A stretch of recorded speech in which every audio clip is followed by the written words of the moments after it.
बात कर ली थी यहाँ तक। इसके बाद हमको कुछ पॉइंट्स लिखने थे, पॉइंट्स, ठीक है, जो कि देखना है हमको। तो उसमें फर्स्ट पॉइंट ये रहा कि फ्रॉम लेफ्ट टू राइट, ठीक है, from left to right in D block, ठीक,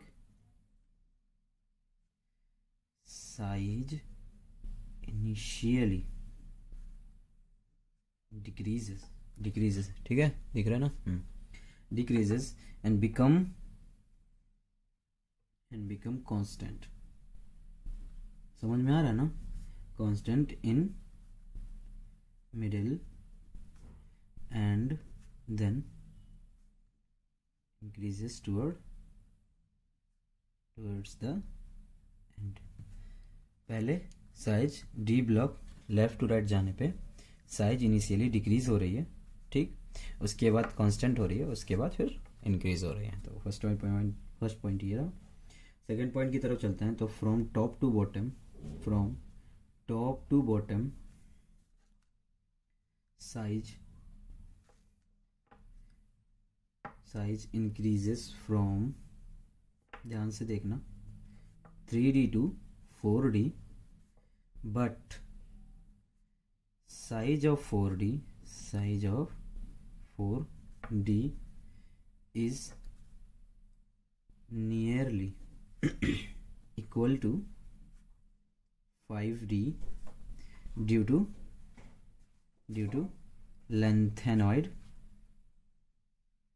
lengthenoid contraction, ठीक है।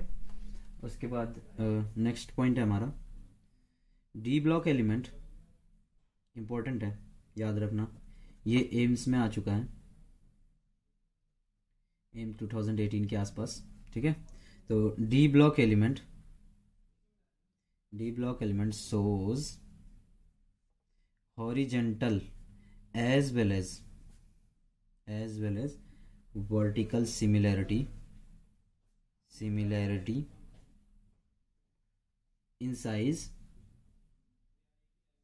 therefore any two element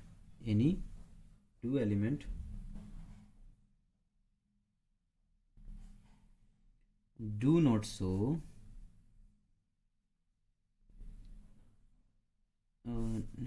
the two element do not show a variation of 15%, ठीक है। तो ये इंपॉर्टेंट लाइन थी। इसका क्वेश्चन ऐसे आया था कि which block has horizontal as well as vertical similarity in size. तो इसका आंसर था डी ब्लॉक, ठीक है। और उसके बाद चौथा पॉइंट की बात करें हम, तो most of the D block elements can form क्या, एलॉय, ठीक, due to similarity in size की सिमिलरिटी की वजह से, ठीक। जैसे size of zirconium equal to size of hafnium, ठीक है। क्यों? क्योंकि लेंथेनॉइड कॉन्ट्रैक्शन, ठीक है ना। चलो, अच्छा, इन तीनों के बीच की इन तीनों में सिमिलरिटी क्यों रहती है, देखते हैं। सिमिलरिटी बिटवीन आयरन, कोबाल्ट और निकिल के बीच में, because first reason same size, ठीक। दूसरा रीजन सेम मेल्टिंग पॉइंट, तीसरा रीजन ऑल आर फेरोमैग्नेटिक,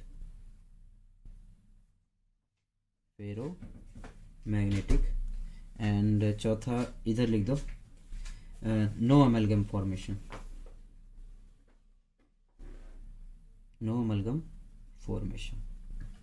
ठीक।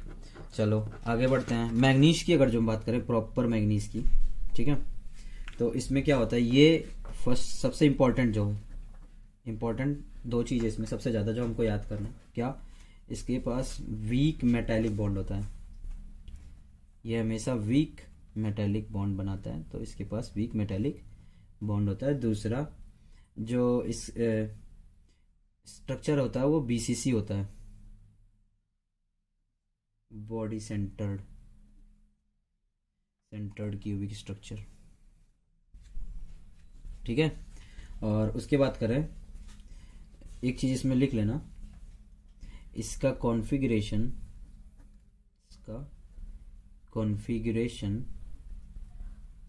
3D54S2 है, जो एक स्टेबल कॉन्फ़िगरेशन होता है, ठीक है।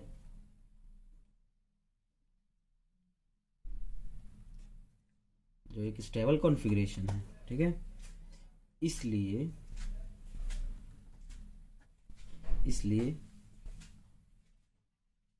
बॉन्ड बनाना नहीं चाहेगा, बॉन्ड बनाना नहीं चाहेगा, सो ये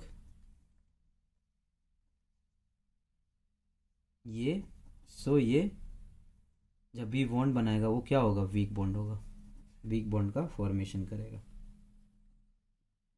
ठीक है ना। तो इतना तेज समझ में आ गया होगा आपको।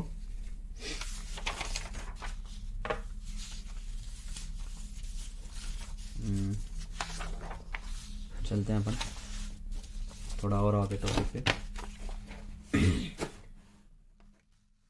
हम एफ ब्लॉक की बात करते हैं अब। साइज से ही रिलेटेड अभी बात चल रही है हमारी, जितना भी डीप में गए हम साइज से गए हैं। एफ ब्लॉक में मैंने बताया था आपको +3 जो होता है लैंथेनॉइड का, वही कॉमन ऑक्सीडेशन होता है, स्टेट होता है इसका, +3 कॉमन ऑक्सीडेशन स्टेट होता है इसका, ठीक। और लैंथेनॉइड जो होता है वो कितने से होता है, 58 to 71 से होता है, ठीक है ना। और लैंथेनॉइड में क्या होता है, लैंथेनॉइड में लास्ट इलेक्ट्रॉन जो होता है वो एफ सबसेल में जाता है, और एफ सबसेल का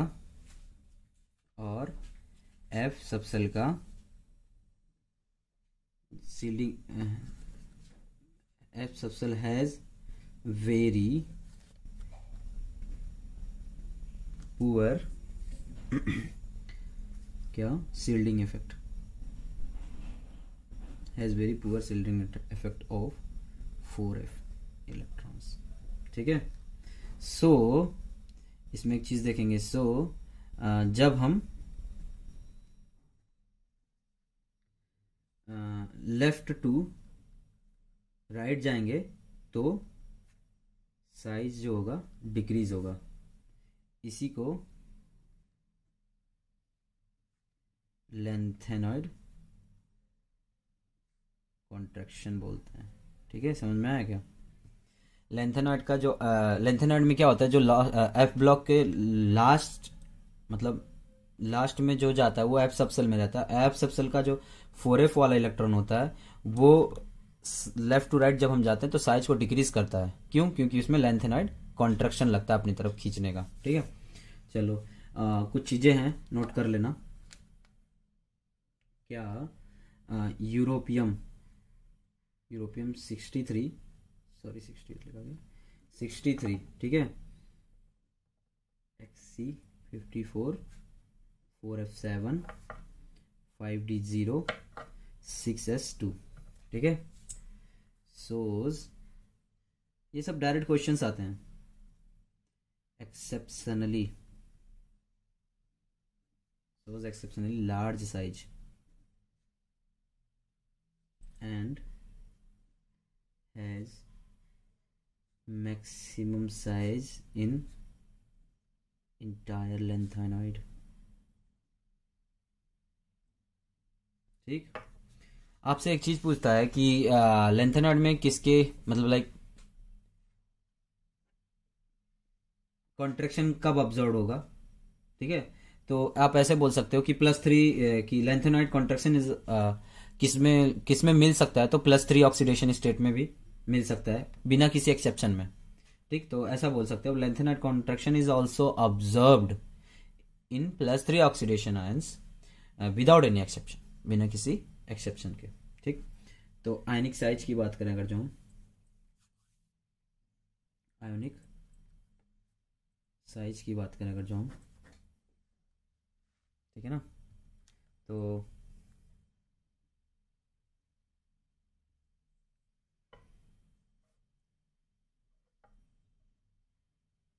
cation is always smaller than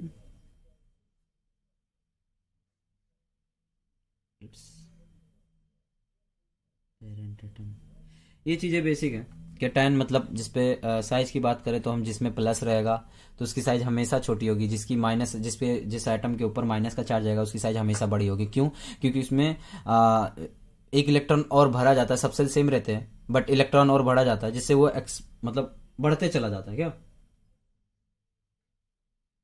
parent atom जितना भी है, ठीक, मान लिया किसी सर्कल पे जैसे लास्ट ये रहा पूरा न्यूक्लियस प्रोटॉन और न्यूट्रॉन का, यहाँ इलेक्ट्रॉन है। ठीक, ये नॉर्मल पेरेंट एटम है, इसमें एक इलेक्ट्रॉन है बट एक प्रोटॉन न्यूट्रॉन ये रहा, और इसके सबसेल में 2 इलेक्ट्रॉन है। ठीक, तो क्या होगा कि ये लूजली बॉन्डेड होगा और इसका जितना शेप होगा वो अपने शेप में रिवॉल्व करता रहेगा। बट जो इसमें देखो 2 इलेक्ट्रॉन है तो ये कॉम्पैक्टली बॉन्ड होगा, तो ये क्या होगा जब बंधा होगा तो कब इधर रिवॉल्व करेगा बट कुछ एनर्जी जैसे थोड़ी थोड़ी पाते रहेंगे तो ये सबसेल के साइज बढ़ाता रहेगा। बॉन्ड तो रहेगा तेजी से बट सबसेल का साइज थोड़ा थोड़ा बढ़ाता रहेगा। ठीक है, तो ये चीज लिख लो, while the anion is larger than its parent atom। ठीक है ना, तो ये चीजें आइसोइलेक्ट्रॉनिक स्पीसीज पे लगती हैं। ठीक है, इसमें ठीक है, जैसे कुछ भी देख लो आप, एग्जाम्पल क्वेश्चंस पे देख लो आप, जैसे एक ही क्वेश्चन देख लेते हैं अपन। क्वेश्चन 1 कह रहा है first F minus O minus 2 N minus 3 Mg plus 2 sodium plus और एल्युमिनियम प्लस 3। तो इसमें आपसे साइज पूछ रहा है, तो हमेशा जिसपे जब ये देखो आप आइसोइलेक्ट्रॉनिक स्पीसीज है ना, 9 1 10 8 2 10 7 3 10 12 था 2 गया 10 11 था 1 गया 10 13 था 3 गया 10। तो आइसोइलेक्ट्रॉनिक स्पीसीज में ये रूल लगेगा, रूल फॉलो होगा। ठीक है, तो N minus 3 greater than O minus 2, उसके बाद F माइनस। ठीक, अगर जो अब न्यूट्रल होता तो अब न्यूट्रल आ जाता यहाँ पे, न्यूट्रल स्पीसीज सारा। ठीक, और उसके बाद आपका आ जाएगा Na प्लस, अब उसके बाद +1 चार्ज +2 वाला +3 वाला, तो इसका यही सीक्वेंस होता है। ठीक, तो हमारा साइज का पूरा टॉपिक खत्म हो गया है, पूरा कंप्लीट साइज खत्म हो चुका है। ठीक है।